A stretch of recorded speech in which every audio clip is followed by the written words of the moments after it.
Well, hey guys, it's Dr. Drake 63 here today, and we're going to give you an update on this M16 A1 clone that we talked about a few videos ago. However, it was pretty much just the upper that was the clone.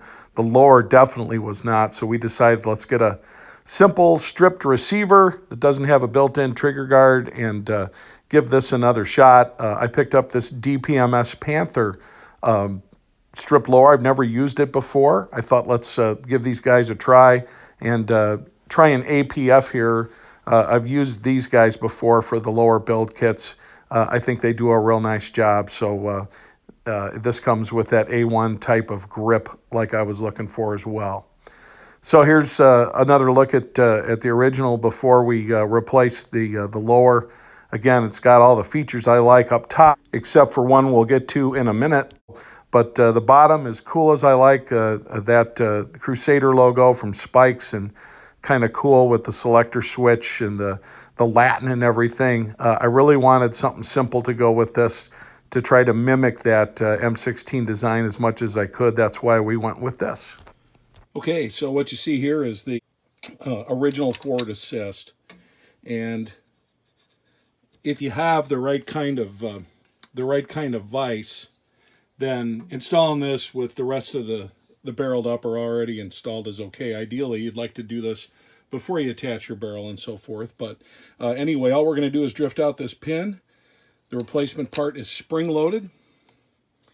And all we're going to do is replace that and then reinsert that pin. We'll have that kind of older school retro look like we're going for. So now taking a look at this, kind of see it's got more of that M16 A1 kind of look about it. I say more, big change in terms of the lower.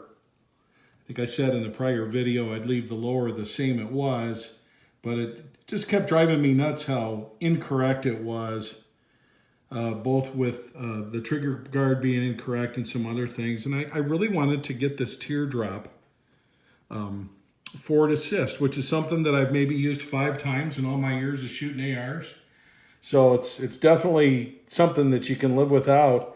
This one I got from JSE Surplus, and they're out of Cape Girardeau, Missouri. But anyway, it was about I want to say about a $12 part. But more of a period correct look. Now, some things just aren't going to be period correct. This is not a 1 in 12 barrel.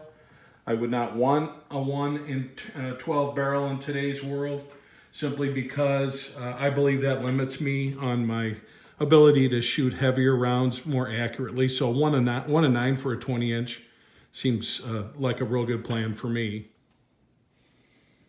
Also, that sling is not a period correct M16 sling. It's an AK sling, so let's just pretend we picked that up on the battlefield. I don't know. I like it. Kind of as my way of sticking my nose up to the real purists. But as you can see, it does not say Colt on there.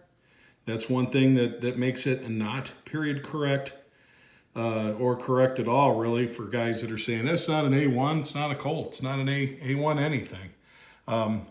For me, that Colt's just a roll mark, guys, to be honest with you, in this day and age with all the competition that's out there. But one of the nice things, you never know when you made an upper to a lower if it's going to be a tight fit or not. I had a good fit before with the previous lower, but we popped this one on and it's incredibly tight. So I'm real happy about that. A nice, simple, fire safe, no frills lower, works well. It's the first time I've used DPMS. Not overly impressive. I guess I'd like something without anything on there. The barcode thing, I guess we're gonna have to start getting used to that. And if I wanted to be real period correct, the other thing is this is the right style of grip, but you actually, at the time they had like a hole in the bottom. But that's it. Pretty plain Jane. It's what I've been looking for a long time. And this has been a real accurate shooter, so we're having fun with that. So off with the old, on with the new. Gosh, what are we going to do with this now? We could build something in 300 black. We could build something in 5.56. We could go 6.5 Grendel. There's a lot of options. I don't know. But we've got a receiver, lower receiver with a trigger group all ready to go.